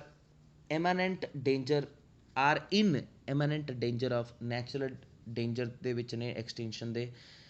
a critical factor is the harvesting of eggs from the nest, ਠੀਕ ਹੈ। ਕ੍ਰਿਟੀਕਲ ਫੈਕਟਰ ਆਪਾਂ ਕਿਤੇ ਪੜ੍ਹਿਆ ਫੈਕਟਰ ਬਾਰੇ, ਪਹਿਲਾਂ ਆਪਾਂ ਦੇਖ ਲੈਂਦੇ ਹਾਂ ਕਿਤੇ ਪੜ੍ਹਿਆ ਅਸੀਂ, ਠੀਕ ਹੈ। Unique features of the leatherbacks and leatherback contribution and all that, ਠੀਕ ਹੈ। ਫੈਕਟਰਸ ਦੇਖੋ 10th ਵਾਲਾ ਦੇਖੋ, 10th ਵਾਲੇ ਦੇ ਵਿੱਚ ਕਿਆ ਹੈ, factors relating to the population decline. ਇਹਦਾ ਮਤਲਬ ਕਿਆ ਹੈ, ਉਹ ਫੈਕਟਰ ਜਿਨ੍ਹਾਂ ਕਰਕੇ ਪਾਪੂਲੇਸ਼ਨ ਘਟੀ। ਆਪਾਂ ਇਹ ਲਾਸਟ ਦੇ ਵਿੱਚ ਸੋਚਿਆ ਸੀ, ਤਾਂ ਹੁਣ ਦੇਖੋ ਆਪਾਂ ਇਹਦੇ ਵਿੱਚ F ਦੇ ਵਿੱਚ ਇਹੀ ਦੇਖਣ ਦੀ ਕੋਸ਼ਿਸ਼ ਕਰਾਂਗੇ ਕਿ ਕਿਆ ਆਪਾਂ ਜਿਹਦੇ ਮਤਲਬ ਕਿਹੜੇ ਫੈਕਟਰ ਸੀ ਜਿਨ੍ਹਾਂ ਕਰਕੇ ਪਾਪੂਲੇਸ਼ਨ 'ਚ ਡਿਕਲਾਈਨ ਹੋਇਆ। ਹੁਣ ਪਹਿਲਾਂ ਤਾਂ ਪਹਿਲੀਆਂ ਦੋ ਲਾਸਟ ਵਾਲੀਆਂ 2 ਪੜ੍ਹ ਕੇ ਫਿਰ ਆਪਾਂ ਪੂਰੇ ਨੂੰ ਪੜ੍ਹਨ ਦੀ ਕੋਸ਼ਿਸ਼ ਕਰਾਂਗੇ। ਜੇ ਸਾਨੂੰ ਪਹਿਲੀਆਂ 2 ਅਤੇ ਲਾਸਟ ਵਾਲੀਆਂ 2 'ਚ ਮਿਲ ਗਿਆ ਤਾਂ ਠੀਕ ਹੈ, ਨਹੀਂ ਤਾਂ ਸਾਨੂੰ ਪੂਰੇ ਦੇ ਵਿੱਚੋਂ ਲੱਭਣ ਦੀ ਕੋਸ਼ਿਸ਼ ਕਰਨੀ ਪਏਗੀ ਕਿ ਭਾਈ ਪੂਰੀ ਗਿਸਟ ਦੇ ਵਿੱਚ ਸਾਨੂੰ ਕਿਆ ਦਿੱਤਾ ਵਾ। ਸਾਨੂੰ ਸਮਝ ਆ ਜਾਏਗਾ ਵੈਸੇ ਕਾਮਨ ਸੈਂਸ ਹੈ ਲੜਾ ਕੇ। ਆਪਾਂ ਜੇ ਗੱਲ ਕਰੀਏ ਤਾਂ ਪਹਿਲੀ ਸਟੇਟਮੈਂਟ 'ਤੇ ਸਾਨੂੰ ਪਤਾ ਲੱਗ ਗਿਆ ਕਿ ਇਮੀਨੈਂਟ ਡੇਂਜਰ ਆਫ ਐਕਸਟਿੰਕਸ਼ਨ ਮਤਲਬ ਹੁੰਦਾ ਖਾਤਮਾ। ਮਤਲਬ ਰੀਡਿੰਗ ਇਟ ਇੱਕ ਫੰਡਾਮੈਂਟਲ ਫਿਨੋਮੀਨਾ 'ਤੇ ਡਿਪੈਂਡ ਕਰਦੀ ਹੈ, ਤੁਹਾਡੀ ਵੋਕੈਬਲਰੀ ਬਹੁਤ ਸਟਰੋਂਗ ਹੋਣੀ ਚਾਹੀਦੀ ਹੈ। ਕਿਆ ਮੀਨਿੰਗ ਕੱਢਦੇ ਹੋ ਕਿਸੇ ਚੀਜ਼ ਦਾ ਉੱਤੇ ਬਹੁਤ ਡਿਪੈਂਡ ਕਰਦਾ। ਜੇ ਮੀਨਿੰਗ ਇਹ ਗਲਤ ਕੱਢਦੇ ਹੋ ਤਾਂ then definitely obviously you are not going to get your answers right away. ਸਿੱਧਾ ਨਹੀਂ ਲੱਭਣਾ ਤੁਹਾਨੂੰ, ਫਿਰ ਤੁਸੀਂ ਤੀਰ ਤੁੱਕੇ ਲਾਉਂਗੇ। ਤੀਰ ਤੁੱਕੇ ਜਿਹੜੇ ਲਾਉਂਦੇ ਨੇ ਉਹ ਮੀਨਿੰਗ ਗਲਤ ਕੱਢਦੇ ਨੇ। ਤੀਰ ਤੁੱਕੇ ਲਾਉਣ ਦਾ ਕੋਈ ਤੁੱਕ ਨਹੀਂ ਬਣਦੀ ਉੱਥੇ, ਤੁਹਾਨੂੰ ਪੂਰੇ ਸਟੇਟਮੈਂਟ ਦਾ ਮੀਨਿੰਗ ਚਾਹੇ ਕੁਐਸਚਨ ਹੈ ਚਾਹੇ ਆਨਸਰ ਹੈ, ਉਹ ਪੂਰਾ ਮੀਨਿੰਗ ਸੈੱਟ ਬੈਠਣਾ ਚਾਹੀਦਾ। ਜੇ ਸੈੱਟ ਨਹੀਂ ਬੈਠਦਾ ਦੈਟ ਮੀਨਸ ਉਹ ਆਨਸਰ ਤੁਹਾਡਾ ਗਲਤ ਹੈ। ਹੁਣ ਇਹਦੇ ਵਿੱਚ ਦੇਖੋ, a critical factor is harvesting of the eggs from the nest valued as the food delicacy and the leatherback eggs are falsely touted to have aphrodisiacal properties in some cultures। ਠੀਕ ਹੈ, ਅਤੇ ਉਸ ਤੋਂ ਬਾਅਦ ਆਪਾਂ ਲਾਸਟ ਲਾਈਨ ਨੂੰ ਦੇਖ ਲੈਂਦੇ ਇੱਕ ਵਾਰੀ। ਅਦਰ ਕ੍ਰਿਟੀਕਲ ਫੈਕਟਰਸ ਦੇਖੋ ਆ ਗਿਆ ਨਾ, other critical factors causing the leatherbacks decline. ਮੈਂ ਲਾਈਨ ਦੀ ਗੱਲ ਨਹੀਂ ਕਰ ਰਿਹਾ, ਮੈਂ ਸਟੇਟਮੈਂਟ ਦੀ ਗੱਲ ਕਰ ਰਿਹਾ। ਮੈਂ ਬਾਰ-ਬਾਰ ਰਿਪੀਟ ਕਰਨਾ ਚਾਹੂੰਗਾ, ਮੈਂ ਪਹਿਲੀਆਂ 2 ਅਤੇ ਲਾਸਟ 2 ਲਾਈਨਾਂ ਦੀ ਗੱਲ ਨਹੀਂ ਕਰ ਰਿਹਾ, ਮੈਂ ਸਟੇਟਮੈਂਟਸ ਦੀ ਗੱਲ ਕਰ ਰਿਹਾ। ਔਰ ਈਵਨ ਕਿ ਜੇਕਰ ਆਪਣੀ ਪਹਿਲੀ ਸਟੇਟਮੈਂਟ ਤੋਂ ਜਾਂ ਦੂਸਰੀ ਸਟੇਟਮੈਂਟ ਤੋਂ ਬਾਅਦ ਜੇ ਐਡਵਰਸੇਟਿਵ ਕਨੈਕਟਰ ਦਿੱਤਾ ਵਾ ਤਾਂ ਤੁਹਾਨੂੰ ਉਹ ਵੀ ਪੜ੍ਹਨੀ ਪਏਗੀ, ਕਿਉਂਕਿ ਉਹਦੇ ਨਾਲ ਕਿਆ ਹੈ, ਮੁੱਦਾ ਬਦਲ ਜਾਂਦਾ ਹੈ ਅਤੇ ਮੀਨਿੰਗ ਵੀ ਬਦਲ ਜਾਂਦਾ ਹੈ ਉਹਦੇ ਨਾਲ। ਠੀਕ ਹੈ, ਬਟ ਜੇ ਤੁਸੀਂ ਵੈਸੇ ਇਸ ਚੀਜ਼ ਦੇ ਫੰਡਾਮੈਂਟਲ ਜੇ ਕੋਈ ਤੁਹਾਨੂੰ ਰੋਂਗ ਸਿੱਧ ਕਰਨ ਦੀ ਕੋਸ਼ਿਸ਼ ਕਰ ਰਿਹਾ, ਜਾ ਕੇ IDB ਦੀ ਵੈਬਸਾਈਟ ਦੇ ਉੱਤੇ ਸਰਚ ਮਾਰ ਲਿਓ ਕਿ ਲਿਸਟ ਆਫ ਹੈਡਿੰਗਸ ਨੂੰ ਕਿਵੇਂ ਸੋਲਵ ਕਰਨਾ। ਉਹਨਾਂ ਨੇ ਵੀ ਤੁਹਾਨੂੰ ਇਹੀ ਟਿਪਸ ਦੇਣੇ ਨੇ ਕਿ ਭਾਈ ਪਹਿਲੀਆਂ 2 ਅਤੇ ਲਾਸਟ 2 ਲਾਈਨਾਂ ਦੇ ਵਿੱਚ ਆਨਸਰ ਲੱਭਣ ਦੀ ਕੋਸ਼ਿਸ਼ ਕਰਿਓ, ਤੁਹਾਨੂੰ ਆਨਸਰ ਲੱਭ ਜਾਏਗਾ। ਜੇ ਤੁਹਾਨੂੰ ਅੰਗਰੇਜ਼ੀ ਆਉਂਦੀ ਹੈ, ਮਤਲਬ ਕਹਿਣ ਦਾ ਭਾਵ ਜੇ ਤੁਹਾਨੂੰ ਸਬਸਟਾਂਸ ਦਾ ਮੀਨਿੰਗ ਕੱਢਣਾ ਆਉਂਦਾ ਹੈ ਤਾਂ ਤੁਸੀਂ ਆਨਸਰ ਲੱਭ ਸਕਦੇ ਹੋ, ਅਦਰਵਾਈਜ਼ ਨਹੀਂ ਤਾਂ ਤੁਹਾਡੀ ਸਕਿਮਿੰਗ ਟੈਕਨੀਕ ਜਿਹੜੀ ਹੈ ਸਟਰੋਂਗ ਹੋਣੀ ਚਾਹੀਦੀ ਹੈ, ਫਾਸਟ ਹੋਣੀ ਚਾਹੀਦੀ ਹੈ। ਇਹ ਜਿੰਨੇ ਵੀ ਵੀਡੀਓ ਪਾ ਕੇ ਤੁਹਾਨੂੰ ਦੱਸਦੇ ਨੇ ਕਿ ਪੂਰਾ ਸਬਸਟੈਂਸ ਪੜ੍ਹ ਕੇ ਤੁਹਾਨੂੰ ਦੱਸਦੇ ਨੇ, ਇਹਨਾਂ ਪਹਿਲਾਂ ਤਿਆਰੀਆਂ ਕੀਤੀਆਂ ਹੁੰਦੀਆਂ ਨੇ ਅਤੇ ਉਸ ਤੋਂ ਬਾਅਦ ਜਦੋਂ ਵੀਡੀਓ ਬਣਾਉਂਦੇ ਨੇ ਤਾਂ ਫਿਰ ਉਸ ਤੋਂ ਬਾਅਦ ਸਾਨੂੰ ਇਹ ਲੱਗਦਾ ਕਿ ਪਤਾ ਨਹੀਂ ਉਹਨਾਂ ਨੇ ਉਸੇ ਸਪੀਡ ਦੇ ਵਿੱਚ ਲੱਭ ਲੈਣਾ ਹੈ। ਜੇ ਨੈਚੁਰਲੀ ਜਦੋਂ ਆਪਾਂ ਕਰਦੇ ਹਾਂ, ਚਾਹੇ ਮੈਂ ਵੀ ਕਰੂੰਗਾ, ਤਾਂ ਫਿਰ ਉਹਦੇ ਵਿੱਚ ਸਾਨੂੰ ਸਮਾਂ ਲੱਗਦਾ ਹੈ। ਜਿਵੇਂ ਕਿ ਹੁਣ ਮੈਨੂੰ ਸਮਝਾਉਣ 'ਚ ਸਮਾਂ ਲੱਗ ਰਿਹਾ, ਤਾਂ ਮੈਂ ਤੁਹਾਨੂੰ ਇਹੀ ਦੱਸਣਾ ਚਾਹੁੰਦਾ ਕਿ ਟੈਕਨੀਕ ਨੂੰ, ਸਿਸਟਮ ਨੂੰ ਸਿੱਖੋ ਰਾਦਰ ਦੈਨ ਇਹ ਕੋਈ ਇੱਦਾਂ ਲਾਈਕ ਜਿਹੜੇ trial hit and trial method ਜਿਹੜੇ ਜਾਂ ਨੋਰਮਲ ਸ਼ਾਰਟ ਮੈਥਡ ਜਿਹੜੇ ਉਹਨਾਂ ਨੂੰ ਨਾ ਫੋਲੋ ਕਰੋ। ਇੱਕ ਸਿਸਟਮ ਦੇ ਨਾਲ ਰੀਡਿੰਗ ਕੀਤੀ ਜਾਂਦੀ ਹੈ, ਨਾ ਕਿ ਐਵੇਂ ਧੱਕੇਸ਼ਾਹੀ ਕੀਤੀ ਜਾਂਦੀ ਹੈ ਰੀਡਿੰਗ ਦੇ ਵਿੱਚ। ਪਲੀਜ਼ ਇਸ ਚੀਜ਼ ਨੂੰ ਸਮਝਣਾ। ਠੀਕ ਹੈ, ਜਿੱਥੇ ਤੁਹਾਨੂੰ ਤੁਹਾਡਾ ਸਬਸਟਾਂਸ ਜਿਹੜੀ ਸਟੇਟਮੈਂਟ ਤੁਹਾਨੂੰ ਮਿਲਦੀ ਪਈ ਹੈ, ਜਿਹੜੀ ਮੇਨ ਮੁੱਦੇ ਜੇ ਤੁਸੀਂ ਪੜ੍ਹੇ ਹੋਏ ਹੈ ਜਾਂ ਲਿਸਟ ਆਫ ਹੈਡਿੰਗਸ ਦੇ ਵਿੱਚ ਤੁਹਾਨੂੰ ਟੋਪਿਕ ਮਿਲ ਗਿਆ ਹੈ, ਦੈਨ ਉਸੇ ਹਿਸਾਬ ਨਾਲ ਆਨਸਰ ਲੱਭਣ ਦੀ ਕੋਸ਼ਿਸ਼ ਕਰੋ। ਤੀਰ ਤੁੱਕੇ ਨਾ ਮਾਰੋ ਪਲੀਜ਼। ਠੀਕ ਹੈ, ਜਿਹੜੇ ਕਹਿੰਦੇ ਨੇ ਪਹਿਲੀਆਂ 2 ਜਾਂ ਲਾਸਟ 2 ਲਾਈਨਾਂ, ਮੈਂ ਉਸ ਚੀਜ਼ ਨੂੰ ਵੀ ਪੂਰਾ ਸਹੀ ਨਹੀਂ ਕਹਿੰਦਾ। ਮੈਂ ਉਸ ਚੀਜ਼ ਨੂੰ ਵੀ ਪੂਰਾ ਸਹੀ ਨਹੀਂ ਕਹਿੰਦਾ ਕਿ ਸਾਰਾ ਪੜ੍ਹੀਏ, ਕਿਉਂਕਿ ਜੇ ਸਾਰਾ ਪੜ੍ਹਨ ਬੈਠ ਗਏ ਤਾਂ ਸਾਡੇ ਕੋਲ ਸਮਾਂ ਘੱਟ ਜਾਣਾ। ਠੀਕ ਹੈ, ਜੇ ਪਹਿਲੀਆਂ ਅਤੇ ਲਾਸਟ 2 ਲਾਈਨਾਂ ਪੜ੍ਹਾਂਗੇ ਤਾਂ ਆਪਾਂ ਐਪਰੀਹੈਂਸਿਵ ਰਹਿਣਾ ਉਸ ਚੀਜ਼ ਦੇ, ਡਾਊਟਫੁਲ ਰਹਿਣਾ ਕਿ ਮੇਰਾ ਆਨਸਰ ਸਹੀ ਹੈ ਕਿ ਗਲਤ ਹੈ, ਟਿਲ ਦੀ ਟਾਈਮ ਮੇਰਾ ਰਿਜ਼ਲਟ ਨਹੀਂ ਆਉਂਦਾ। ਠੀਕ ਹੈ, ਜਦ ਤੱਕ ਮੇਰਾ ਰਿਜ਼ਲਟ ਨਹੀਂ ਆਏਗਾ ਫਿਰ ਆਪਾਂ ਡਾਊਟਫੁਲ ਰਹਾਂਗੇ। Instead of creating a doubt in the mind, it is much better or it is like I would suggest you that ਕਿ ਭਾਈ ਤੁਸੀਂ ਆਪਣਾ ਆਨਸਰ ਜਿਹੜਾ ਹੈ ਉਹ ਉਸ ਅਕੋਰਡਿੰਗ ਕਰਨਾ ਕਿ ਜਿਹੜਾ ਸਬਸਟੈਂਸ ਦੇ ਅਕੋਰਡਿੰਗ ਸਾਨੂੰ ਪੁੱਛਿਆ ਗਿਆ ਹੈ, ਉਹਦਾ ਜੇ ਸਾਨੂੰ ਮਿਲਦਾ ਪਿਆ ਕਿਤੇ, ਦੈਟ ਮੀਨਸ ਉਹ ਸਾਨੂੰ ਇੱਥੇ ਤਾਂ ਚਲੋ ਸਾਨੂੰ ਮਿਲ ਜਾਣਾ। ਹੁਣ ਦੇਖੋ, other critical factors causing the leatherbacks decline of pollution ਨਹੀਂ ਆਏਗਾ, or pollution such as plastic. ਹਾਂਜੀ, ਪੋਲਿਊਸ਼ਨ ਕਰਕੇ ਵੀ ਹੈ, ਲੈਦਰਬੈਕਸ ਡਿਕਲਾਈਨ ਦੀ ਗੱਲ ਆ ਗਈ ਨਾ ਇੱਥੇ। ਹੁਣ ਦੇਖੋ ਇਹ ਲਾਸਟ ਲਾਈਨ ਦੇ ਵਿੱਚ ਹੈ, ਹੁਣ ਕੌਣ ਕਹੂਗਾ ਕਿ ਹਾਂ ਕਿ ਇਹਦੇ ਵਿੱਚ ਆਨਸਰ ਨਹੀਂ ਹੈਗਾ ਬਈ। ਠੀਕ ਹੈ, ਕਾਮਨ ਸੈਂਸ ਵਰਤਣੀ ਹੈ ਕਿ ਆਪਾਂ ਕਰਨਾ ਕੀ ਹੈ, ਪਹਿਲੀਆਂ 2 ਲਾਈਨਾਂ ਨੂੰ ਨਹੀਂ ਪੜ੍ਹਨਾ, ਪਹਿਲੀਆਂ 2 ਸਟੇਟਮੈਂਟਸ ਨੂੰ ਪੜ੍ਹਨਾ ਹੈ। ਫਿਰ ਜੇਕਰ ਉਸ ਤੋਂ ਬਾਅਦ ਸਾਡੇ ਕੋਲ ਐਡਵਰਸੇਟਿਵ ਕਨੈਕਟਰ ਹੈਗਾ ਹੈ ਤਾਂ ਸਾਨੂੰ ਉਸ ਸਟੇਟਮੈਂਟ ਤੋਂ ਉੱਤੋਂ ਅਗਲੇ ਵਾਲੀ ਸਟੇਟਮੈਂਟ ਨੂੰ ਵੀ ਪੜ੍ਹਨਾ ਪਏਗਾ। ਇੱਦਾਂ ਹੀ ਜਿਹੜੀਆਂ ਲਾਸਟ 2 ਸਟੇਟਮੈਂਟਸ ਹੈ, ਜੇ ਇਹਨਾਂ ਦੇ ਵਿੱਚ ਇਹਨਾਂ ਤੋਂ ਪਹਿਲਾਂ ਜੇ ਐਡਵਰਸੇਟਿਵ ਕਨੈਕਟਰ ਆਇਆ ਜਾਂ ਮਤਲਬ ਇਹ ਐਡਵਰਸੇਟਿਵ ਕਨੈਕਟਰ ਨਾਲ ਸਟਾਰਟ ਹੋਈ ਤਾਂ ਫਿਰ ਸਾਨੂੰ ਉਹ ਤੋਂ ਪਹਿਲੀ ਸਟੇਟਮੈਂਟ ਵੀ ਪੜ੍ਹਨੀ ਪਏਗੀ। ਦੈਟ ਮੀਨਸ ਆਲ ਇਨ ਆਲ ਮੈਂ ਤੁਹਾਨੂੰ ਸਿੱਧੀ ਗੱਲ ਦੱਸਦਾ, ਪੜ੍ਹਨਾ ਸਾਨੂੰ ਸਾਰਾ ਹੀ ਪਏਗਾ, but the main thing is ਕਿ ਸਾਡੇ ਕੋਲ ਇਹ ਡਿਮਾਰਕੇਸ਼ਨਸ ਹੋ ਜਾਂਦੀਆਂ ਕਿ ਆਪਾਂ ਸਿੱਧਾ ਸਟਰਾਈਕ ਕਿਵੇਂ ਕਰਨਾ ਆਨਸਰ ਨੂੰ ਸਟਰਾਈਕ ਕਰਨਾ ਸਿੱਖੋ ਅਤੇ ਬਾਕੀ ਚੀਜ਼ ਤਾਂ ਸੌਖੀ ਹੈ। ਠੀਕ ਹੈ, ਅਦਰ ਕ੍ਰਿਟੀਕਲ ਫੈਕਟਰਸ ਇਹਦੇ ਵਿੱਚ ਜਿਹੜੇ ਕਿ ਲੈਦਰਬੈਕਸ ਡਿਕਲਾਈਨ, ਹੁਣ ਡਿਕਲਾਈਨ ਦੀ ਗੱਲ ਕੀਤੀ ਹੈ, ਦੈਟ ਮੀਨਸ ਮੇਰੇ ਕੋਲ ਆਨਸਰ ਹੈਗਾ ਹੈ। ਠੀਕ ਹੈ, ਇਹਦੇ ਵਿੱਚ ਸਿੱਧਾ ਆਨਸਰ ਸਾਡੇ ਕੋਲ ਕਿਆ ਆ ਗਿਆ, factors leading to the population decline. ਠੀਕ ਹੈ, ਇਹਦੇ ਵਿੱਚ ਆਨਸਰ ਆਏਗਾ ਸਾਡਾ। ਠੀਕ ਹੈ, ਇਹ ਕਿਹਦਾ ਆਨਸਰ ਹੈ, ਮੇਰੇ ਹਿਸਾਬ ਨਾਲ ਐਫ ਦਾ ਆਨਸਰ ਹੈ ਜੀ। ਇਹ ਦੇਖਦੇ ਹਾਂ, ਹਾਂਜੀ ਐਫ ਦਾ ਆਨਸਰ ਹੈ। ਹੁਣ ਆਪਾਂ ਕਰਦੇ ਹਾਂ, ਥੋੜ੍ਹੇ ਬੜੇ ਆ ਗਏ, ਹੁਣ ਬਾਕੀ ਸਾਰੇ ਤਾਂ ਬੜੇ ਬਚ ਗਏ। ਠੀਕ ਹੈ, ਹੁਣ ਬੜਿਆਂ ਨੂੰ ਡੀ ਵੀ ਵੱਡਾ ਹੈ, ਜੀ ਵੀ ਵੱਡਾ ਹੈ। ਠੀਕ ਹੈ, ਸੀ ਆਪਾਂ ਕਰ ਲਿਆ, ਬੀ ਆਪਾਂ ਕਰ ਲਿਆ। ਠੀਕ ਹੈ, ਹੁਣ ਪਹਿਲਾਂ ਡੀ ਜਾਂ ਜੀ ਦੇ ਵਿੱਚੋਂ ਡਿਸਾਈਡ ਕਰਦੇ ਹਾਂ। ਹੁਣ ਜੀ ਵੀ ਇੱਕੋ ਜਿਹਾ ਹੀ ਹੈ, ਡੀ ਵੀ ਇੱਕੋ ਜਿਹਾ ਹੀ ਹੈ। ਚਲੋ ਫਿਰ ਵੀ ਆਪਾਂ ਡੀ ਨੂੰ ਪਹਿਲਾਂ ਕਰਾਂਗੇ। ਠੀਕ ਹੈ, ਅਲਫਾਬੈਟਿਕਲੀ ਚੱਲ ਪਓ ਜੇ ਤੁਹਾਨੂੰ ਬਰਾਬਰ ਲੱਗਦੇ ਨੇ। ਠੀਕ ਹੈ, ਹੁਣ ਆਪਾਂ ਕਿਆ ਕਰਾਂਗੇ, ਇਹਦੇ ਵਿੱਚ ਵੀ ਇਹੀ ਚੀਜ਼ ਕੋਸ਼ਿਸ਼ ਕਰਾਂਗੇ ਕਿ ਸਾਨੂੰ ਆਪਣਾ ਸਬਸਟੈਂਸ ਜਿਹੜਾ ਕੁਐਸਚਨ ਆਪਾਂ ਲੱਭਦੇ ਪਏ ਹਾਂ ਉਹ ਮਿਲ ਜਾਵੇ। ਹੁਣ ਕਿੱਥੋਂ ਸਟਾਰਟ ਹੁੰਦਾ, ਹਾਊ ਐਵਰ ਤੋਂ। ਹਾਊ ਐਵਰ ਮਤਲਬ ਐਡਵਰਸੇਟਿਵ ਕਨੈਕਟਰ ਹੀ ਆ ਗਿਆ ਇੱਥੇ ਵੀ, ਠੀਕ ਹੈ। However loggerheads are not normally found in Irish water, ਇਹ ਉਹਨਾਂ ਦੀ ਪੁੱਠੀ ਗੱਲ ਹੈ ਜੀ, ਠੀਕ ਹੈ। ਇਹਦੇ ਵਿੱਚ ਦੇਖੋ, because the water temperature are very are far too cold for their survival. Mix up ਨਹੀਂ ਕਰਨਾ ਆਪਾਂ, ਮਤਲਬ ਉਹਦੇ ਕਹਿਣ ਦਾ ਭਾਵ ਮੈਂ ਜੋ ਤੁਹਾਨੂੰ ਦੱਸਣਾ ਚਾਹੁੰਦਾ, ਲੌਗਰ ਹੈਡ ਟਰਟਲਸ ਅਲੱਗ ਚੀਜ਼ ਹੈ, ਠੀਕ ਹੈ। ਹੁਣ ਇਹਦੇ ਵਿੱਚ ਕਿਆ ਹੈ, ਆਪਾਂ ਇਹ ਪੂਰੇ ਪੈਰਾਗ੍ਰਾਫ ਨੂੰ ਨਹੀਂ ਪੜ੍ਹ ਸਕਦੇ, ਸਾਨੂੰ ਸਮਝਣਾ ਕੀ ਪਏਗਾ ਕਿ ਇਹਦੇ ਵਿੱਚ ਸਾਨੂੰ ਕਿਆ ਦਿੱਤਾ ਵਾ basically. Are not normally found in because the water temperature here, ਇਹਦੇ ਵਿੱਚ ਥੋੜੀ ਸਕੀਮਿੰਗ ਥੋੜੀ ਫਾਸਟ ਹੋਣੀ ਚਾਹੀਦੀ ਹੈ। Instead adult loggerhead prefer the warmer water of the Mediterranean, Caribbean and North America's east coast. The four turtles that are found have that were found have probably originated from the North American population of the loggerheads. However, it will require genetic analysis to confirm this assumption. It is thought that after leaving their nesting beach at hatchlings, when they measure 4.5 centimeter in length, it takes them to the America, across the Europe, down towards the North Africa. ਫਿਰ ਇੱਦਾਂ ਇੱਦਾਂ ਕਰਦੇ ਕਰਦੇ ਪੂਰਾ ਆਪਾਂ ਆ ਗਏ। ਅਤੇ ਫਿਰ ਲਾਸਟ ਦੀ ਸਟੇਟਮੈਂਟ ਦੇਖੋ, ਸੈਕਿੰਡ ਲਾਸਟ, ਦਿਸ ਰਿਮਾਰਕੇਬਲ ਰਾਊਂਡ ਟ੍ਰਿਪ, ਆਪਾਂ ਟ੍ਰਿਪ ਪੜ੍ਹਿਆ ਕਿਤੇ, ਮੇ ਟੇਕ ਮੈਨੀ years during which these tiny turtles grow by several centimeters a year, ਠੀਕ ਹੈ, ਜਿਹਦੇ ਵਿੱਚ ਉਹਨਾਂ ਦੇ ਮਤਲਬ ਵਧਣ ਦੀ, ਇਹ ਉਹਨਾਂ ਦੇ ਪੂਰਾ ਟ੍ਰਿਪ ਦੀ ਗੱਲ ਕੀਤੀ ਹੈ, ਕਿੱਥੋਂ ਦੀ ਕਿੱਥੇ ਚਲੇ, ਇਹ ਰਾਊਂਡ ਟ੍ਰਿਪ ਹੋ ਗਿਆ ਨਾ ਪੂਰਾ, ਇਹ ਪੂਰੇ ਰਾਊਂਡ ਟ੍ਰਿਪ ਹੋ ਗਿਆ। ਪੂਰੇ ਰਾਊਂਡ ਟ੍ਰਿਪ ਦੇ ਵਿੱਚ ਉਹ ਕਿੱਦਾਂ ਕਿੱਦਾਂ ਗਏ, ਕਿੱਦਾਂ ਕਿੱਦਾਂ ਨਹੀਂ ਗਏ, ਉਹਦੇ ਬਾਰੇ ਦੱਸਿਆ। ਹੁਣ ਇਹਦੇ ਵਿੱਚ ਇੱਕ ਆਪਸ਼ਨ ਸੀਗਾ ਸ਼ਾਇਦ, ਤਾਂ ਉਹ ਕਿਆ ਸੀਗਾ, 9th ਵਾਲਾ ਆਪਸ਼ਨ। ਇਹਦੇ ਵਿੱਚ ਕਿਆ ਦਿੱਤਾ ਵਾ, how trips suppose to look like, ਕਿੱਦਾਂ ਦੇ ਦਿਖਦੇ ਨੇ, ਅਤੇ ਸਾਨੂੰ ਕਿੱਦਾਂ ਦੇ ਦਿਖਦੇ ਨੇ, the trips look like to be round in shape, ਠੀਕ ਹੈ, ਇੱਦਾਂ ਹੋ ਸਕਦਾ। ਬਾਕੀ ਐਕਸਪਲੇਨੇਸ਼ਨ ਤਾਂ ਤੁਸੀਂ ਚਲੋ ਨੈੱਟ ਤੋਂ ਕਿੰਨੀਆਂ ਚੱਕ ਚੱਕ ਕੇ ਦੇਖ ਸਕਦੇ ਹੋ, ਬਟ ਦਾ ਥਿੰਗ ਇਜ਼ ਕਿ ਮੇਰੇ ਹਿਸਾਬ ਦੇ ਨਾਲ ਤਾਂ ਇਹੀ ਆਏਗਾ, ਠੀਕ ਹੈ। ਚਲੋ ਆਪਣਾ ਡੀ ਵੀ ਲੱਭ ਗਿਆ, ਹੁਣ ਇੱਕ ਰਹਿ ਗਿਆ ਸਾਡਾ ਜੀ, ਠੀਕ ਹੈ। ਬਾਕੀ ਦੇਖਾਂਗੇ ਜੇ ਕੋਈ ਬਚ ਗਿਆ ਤਾਂ ਫਿਰ ਉਹਨੂੰ ਬਾਅਦ 'ਚੋਂ ਲੱਭ ਲਾਂਗੇ। ਅਤੇ we are often unable to ਕਿਆ ਕਰਾਂਗੇ, understand the critical impact of the species has on environment. Impact ਦਾ ਮਤਲਬ ਉਹਨਾਂ ਦਾ ਪ੍ਰਭਾਵ ਕਿਆ ਹੈ, ਜਾਂ that is until the species become extinct, even if we do not know the role of the creature,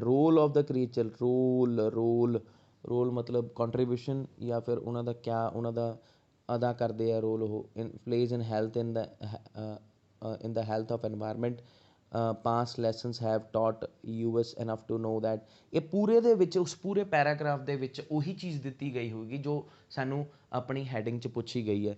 ਹੁਣ ਦੇਖੋ ਲਾਸਟ ਵਾਲੀ ਸਟੇਟਮੈਂਟ ਵੀ ਦੇਖ ਲੈਂਦੇ, ਇਹਦੇ ਵਿੱਚ ਮੈਨੂੰ ਜੋ ਮਤਲਬ ਐਸਟੀਮੇਟ ਲੱਗ ਰਿਹਾ ਉਹ ਇਹੀ ਲੱਗ ਰਿਹਾ ਕਿ ਸਾਡਾ ਜਿਹੜਾ ਆਨਸਰ ਹੈ ਉਹ ਕਿਆ ਹੋਏਗਾ, ਉਹ ਹੋਏਗਾ ਇਹਨਾਂ ਦੇ ਵਿੱਚੋਂ ਲੈਦਰਬੈਕਸ ਕੰਟਰੀਬਿਊਸ਼ਨ ਆਏਗਾ ਆਨਸਰ ਇਹਦਾ, ਠੀਕ ਹੈ ਜੀ। ਇਹਦਾ ਆਨਸਰ ਜੋ ਲੱਗ ਰਿਹਾ ਹੈ ਮੈਨੂੰ, ਉਹ ਲੈਦਰਬੈਕਸ ਕੰਟਰੀਬਿਊਸ਼ਨ ਆਏਗਾ। ਲੈਟ ਅਸ ਸੀ ਦੈਟ,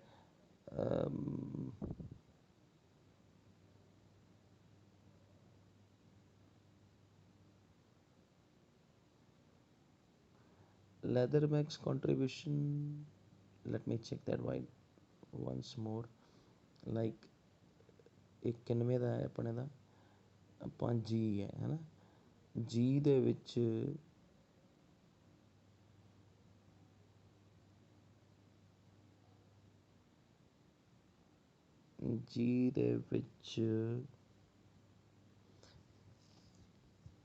ਹਾਂਜੀ, the rapid decline in the leatherback population over the past 50 years has been accompanied by the significant increase in the jellyfish and in the fish and the saving sea turtles in an international endeavor.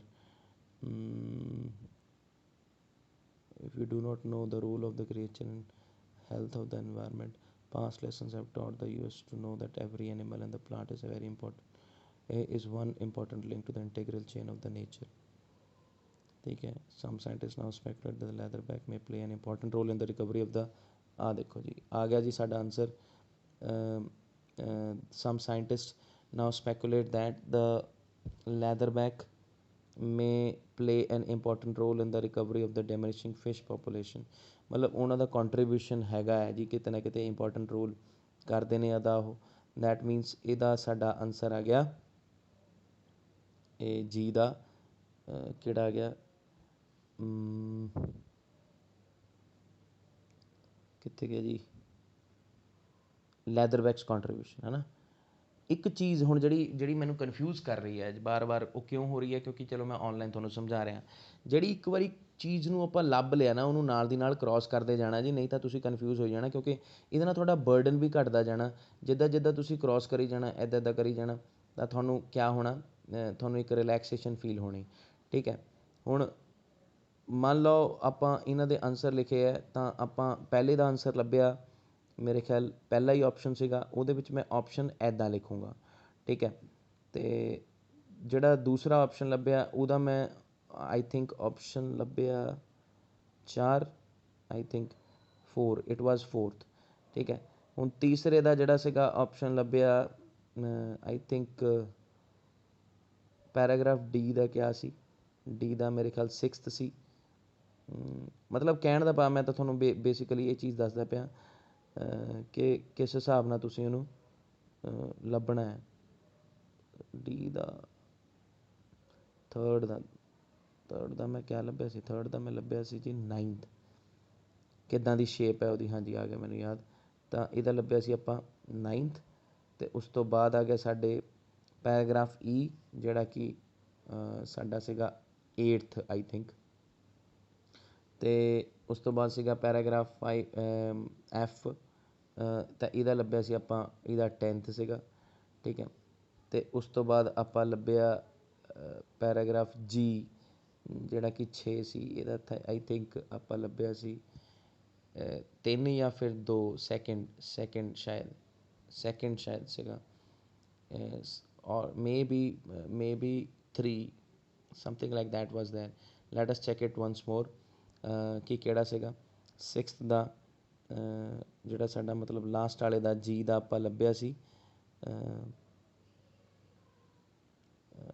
ਜੀ ਦਾ ਆਪਾਂ ਕਿਆ ਲੱਭਿਆ ਸੀ third ਹਾਂਜੀ ਜੀ ਦਾ ਆਪਾਂ third ਲੱਭਿਆ ਸੀ ਹੈ ਨਾ ਹਾਂ ਥਰਡ ਲੱਭਿਆ ਸੀ ਅਤੇ ਜੀ ਦਾ ਹੋ ਗਿਆ ਸਾਡਾ ਥਰਡ।